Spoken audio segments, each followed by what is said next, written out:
Hey y'all, Kurt Sasso here from TGT Media at Fan Expo Canada 2013. We're joined today by the Bagden Board guys. You've seen them on past episodes too. How are you guys doing? Not too bad. Very good, thank you.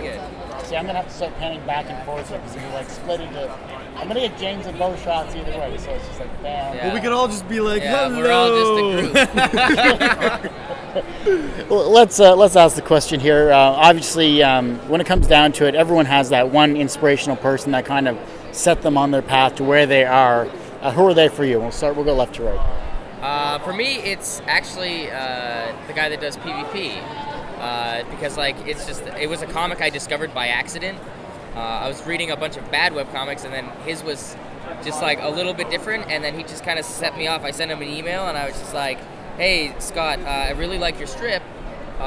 What can you suggest for me? And he goes, go check out Penny Arcade. And I've been reading Penny Arcade for 7 years now, right? And like the book looks a lot like Penny Arcade because I love what that guy did, and that led to just seeing a bunch of other things. So I really got to thank Scott Kurtz from PvP Online for his little black and white comic sending me in this direction. It was really cool. I'm actually, as far as Bagden Board goes, I'm not exactly sure where the inspiration to do a webcomic came from. I just had this idea a while ago that I'd done into a couple short skits, like video skits, before I'd gone to film school about these two dysfunctional roommates. And I thought that it might, for some reason, make like an interesting, like fun webcomic that I could just put out that would force me to be creative at least once a week. And we were just going to do it with general topics, and it was just going to be called Room and Board. And it was still going to be Dave and Brandon, but it was just going to be like, you know, having to go out and get groceries, but you guys don't eat, you know, the same kind of stuff, or, you know, having to deal with, you know, sharing time on the one computer because you're both broke bachelors and you can't both afford your own.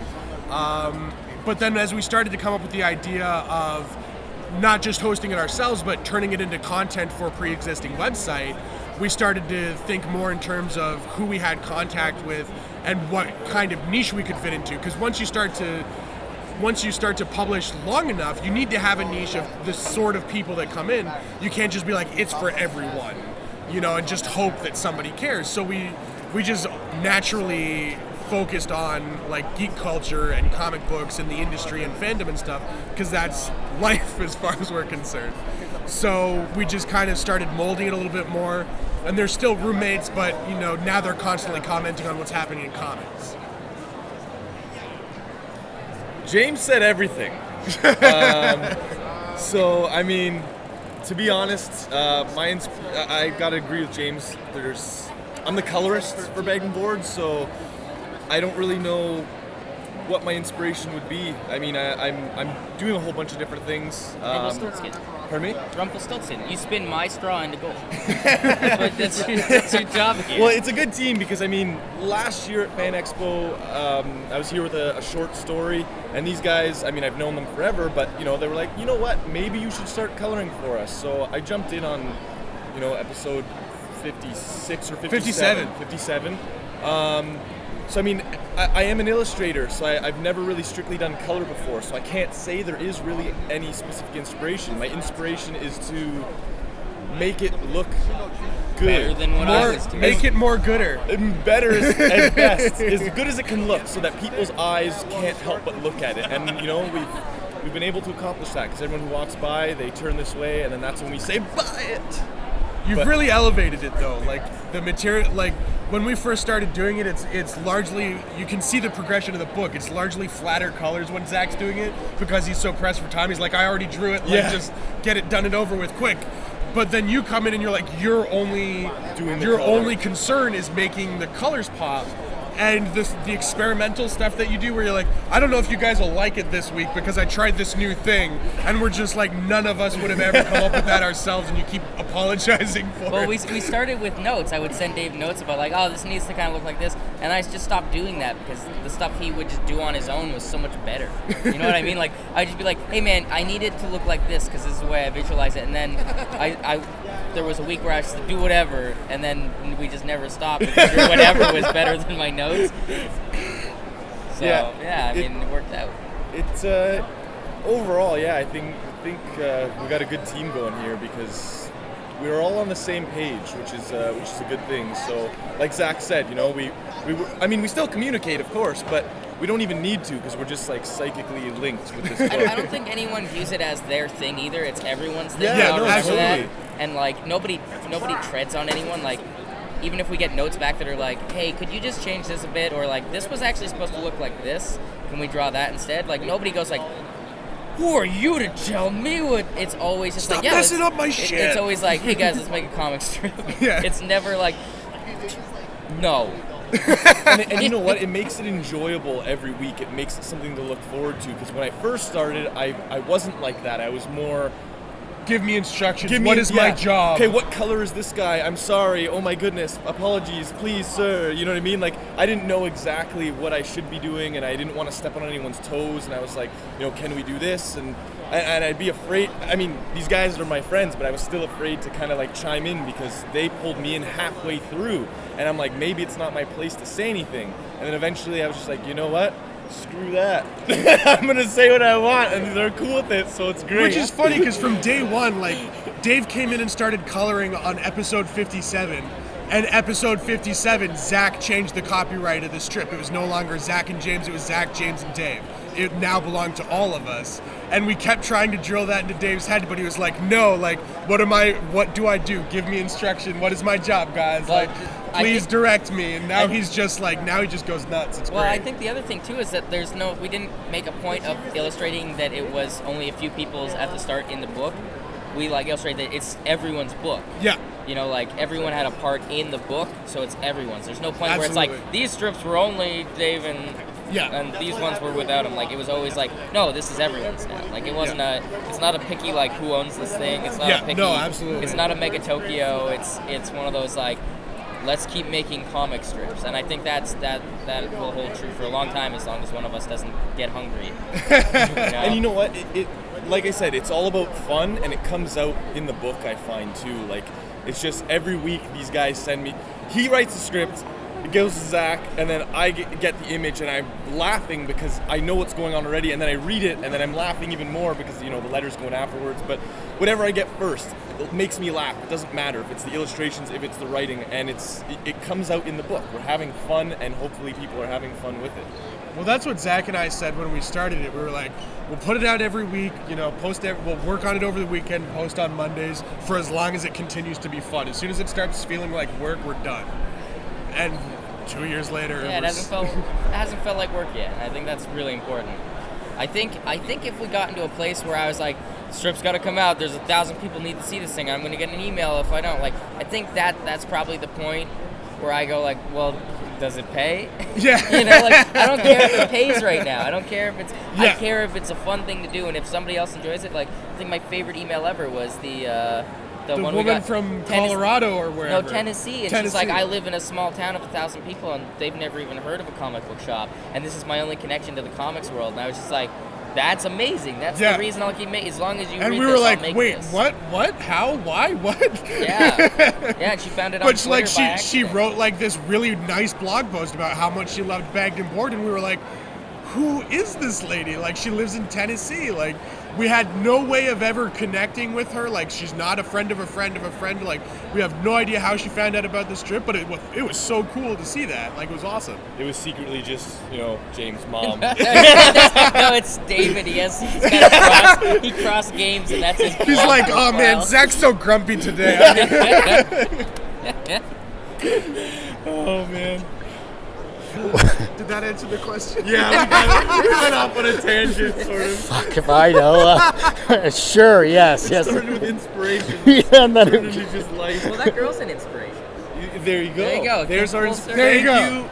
you, lady from Tennessee. Yeah. Took Whose us a long- name, whose took- name we don't remember. Took us a long time to get there, but there you go. That's the inspiration.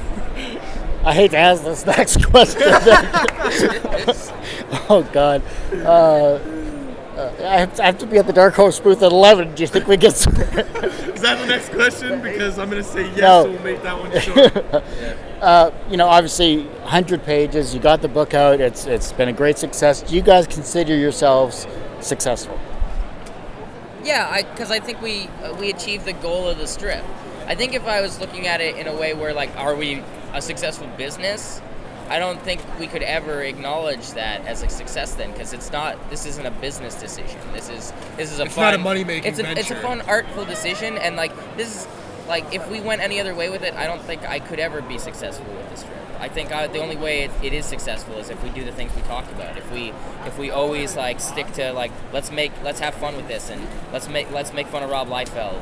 And, or like we get the strip every once a year now where it's like we switch the roles, and like if it becomes that thing where it's like somebody's like, well, how much money do you make? That's not a question we care then about. we're definitely not successful because we didn't reach the goal of the strip. Yeah. I think it's been a big success. Just like I don't remember the last time any of us have looked at the metrics for the episodes that go up, because none of us are particularly interested.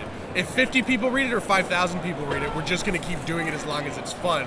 As long as we're personally enjoying it, like really that's what matters to us the most. But the book's moving, so we know that people are getting a kick out of it just as much as we are. So that's just kind of icing on the cake, basically, as far as I'm concerned. Yeah, when you move your stock and your mom hasn't bought a copy yet, that's when you feel okay about None of the our book. moms. No moms. Not a single mom has bought the book. But my mom promises she will. My mom said it's too ugly. She won't buy it. And I said, but Mom. We can blame Dave for that. He ruined it with his colors. Yeah, she said the last 20 pages are just awful. And you used the F word, Zachary. We've never used the F word. Never. No? Not once. We gestured to it in one. We though. gestured to it in one, but it's all censored and everything. Yeah, we're kind of PG-13 almost. More or less. Sort of, maybe with a little bit of edge. I can't wait till we do the Max Comics version. That's going to be great. You have to answer the question. Yeah, I was just waiting. The camera was pointing at Zach, and it would have been weird if he was talking without his mouth moving. So, yes, I do think it's successful just because, again, what you guys have already said, we're having fun doing it, and I think that's all that matters. We've got a book here. Even if it didn't sell one copy, the fact that we've made it to 100 episodes and we have a book and we're still doing it, And isn't it pretty? that is success to me. So I'm proud of it. These guys are clearly proud of it. So I'd say that's a good thing. I'll start with you then this time, since they keep taking all of your Be a answers. little more concise. How do you deal with failure? Deal with failure? I cry. In bed every night. Donuts. Well, we find ways around it. If I can be so bold to speak about the lead up to the Fan Expo, we were close to failure because we almost didn't get our book in time. Oh, yeah. And we just busted our ass. And that was it. There's no room for failure. That's all I can say. I know it's very confident, but ask these guys. We were just like, okay, it's next week. What are we doing? Well, this is what we got to do, and we did it. So I don't know. It's not a very clear answer because I don't like to deal with failure because I like to punch failure in the face. I try just not to dwell on it. I think failure and success both come in a bunch of different forms, and I feel like you never fail until you stop trying. It's something that a teacher of mine taught me a really long time ago, and it really stuck with me. It's like you only fail after you know, something's gone wrong and you're like, okay, I give up, I'm done. Because then at that point, that's failure. It's, you know, it's kind of like the way they say when you're writing, you have a happy ending depending on where the story stops. And I feel like that's the exact same thing with failure. It's like if we had screwed up, you know, the production of the book last week, and then we're just like, well, I guess we're not going to make it in time, guys. Then you fail. But instead, Dave was like, no, that's not going to happen. And he spent 8 or 9 hours straight doing the production on the book so we could send the pages out in time, and we still ended up making it. You know, so I feel like it depends on the timeline that you're working on whether or not, you know, it's a failure or just a stepping stone on the way to success. Referring to the book, like as we are, like my way was to just lean on the people I could trust. You know, like when there's a moment where I was out of town and like satellite working on everything and just couldn't quite get to fix the problems. It was leaning on the people I trust, and then it just generally dealing with failure. I tend to just kind of remember that I've got a lot to be happy with, especially with this kind of experience, and I'm not really failing if I feel happy about it. Like, even if something turns out wrong and I could lose money on something, that doesn't matter. That doesn't determine my failure. My failure is determined when I decide that it's not a good time. Everything I do, as long as it's fun, even if it's just doodling, and like, there's no failure in art as long as I'm enjoying it. So that really becomes my benchmark for it, and whether or not my friends are there. So if it becomes a thing where I go to Dave and I go, I need your help with this, and he goes, no, well, maybe then it's a failure. But as long as Dave keeps going, like, well, what can we do? How can we help? Then I think that it's pretty successful. Awesome. And final question. And I'm going to. I had 5 more planned, but fuck you guys. Yeah, you guys take too long. It's like, my hand's cramping up here, guys. Hurry now. Next year, Kurt comes with a tripod, and we wonder why. He's got an interview set up. He's just table, water. Yeah. Like, fuck it. These guys made me cramp up, and I'm gone, guys. I can't handle it anymore. Final question will go with you, Dave, here. The young generation are coming through. They're looking at your work. They're seeing the time, effort, and passion you guys have put into this book, and they become inspired. How can they become inspiring for themselves or the next generation? I think asking questions is a big thing to do. If you don't ask questions, you don't learn. All weekend, I've been going to my favorite artists and asking them, what do I do to improve? And I've brought my books, and they tell me. And I don't go, oh, you bastard, you just told me this looks like crap. I go, thank you. You told me this looks like crap. Now I know what I need to fix. That is something you need to learn. I learned it at a young age. Last time we spoke, I mentioned that it was my dad who used to, he'd tell me, he's like, this needs work. As a kid, it was sometimes, you're like, oh, I thought it was Dad, good. just be proud of me. Yeah, just be nice. But he honestly, I'll say it again, that's where I learned my most. And that's where I think up and coming kids can learn, because they need to be driven to do better. I talked to one of the pros who draws, the greatest Batman in my opinion. He said every time he's done, he thinks it's garbage. That is not unusual, as long as you try to step it up every I always single think time. everything I do is brilliant when it's done, so that's Yeah. weird. But you also think that everything I do is garbage, so it works, right? But no, that's honestly, just keep it short, and we can get to these guys. That's my opinion. If kids can ask questions and never let their ego get too large, that is the key. You need to be humble and realize that there's always room for improvement. The arts, that's what it is. You need to just continually get better. For me, it's just about always creating. Like, just do not stop. Don't give yourself time to breathe. That's what the inspiration of doing Bagged and Board was. Is it forces me to be creative at least once a week. And I have other things that I'm working on. I work in film full time, so I'm constantly working on film and television projects and on my own stuff there. And I have longer format comics that I'm working on developing. But this forces me I have to do something at least once a week, because I have a deadline. I have a team that's counting on me to do it. If I'm the first step on the creative process. If I don't get the script in time, Zach doesn't get the art on time, Dave doesn't get it on time, and the audience doesn't get it on time. So I have to make sure that I'm on the ball. The other stuff, if it's in development, I'm the only person working on it, I can be like, you know what? I'm going to take this week for me. And I can afford to do that because there's nobody waiting on me. This forces me to have to keep doing it. And I think if you put yourself in that kind of position, you can't help but eventually get better. Because what they say, you have to put 10,000 hours into something before you're a master at it or whatever. It's, that's whatever, that's kind of hyperbole. But there is some underlying truth to it, is that if you keep at it, you can't help but get better. And so that's just kind of what I've been trying to do. I would say, like, for me, and I think this should just apply to everyone, is you just have to keep wanting. The moment you're comfortable is the moment you're going to fall apart. Like, if you're always anxious about your stuff and you're always like, just you want more from it and you just keep wanting more, like, not in a greedy way, like, if you just keep wanting to But out do of the better, quality, I want this to be more gooder. No, absolutely. Like, it not even just the quality. Like, if you just want more from it personally, if you just always crave what you're doing and you're always seeking it and you're always just hungry for it, I think you can never go wrong.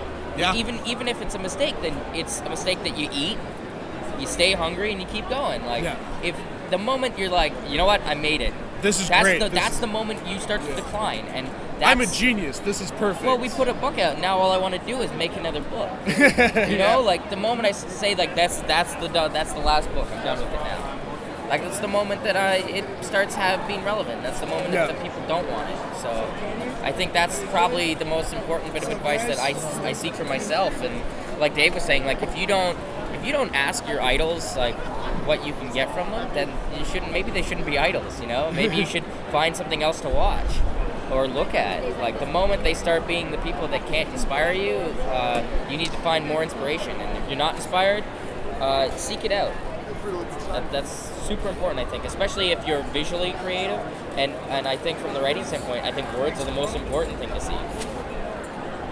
Awesome. Great stuff, guys. I shake your hand, but my hand's completely numb. But thanks, Zach, James, and Dave as well for taking the time to do this interview. And, Bagged and Board, where can we find this amazing comic? You can you can read it every week. Usually we post Mondays on t.comics.ca.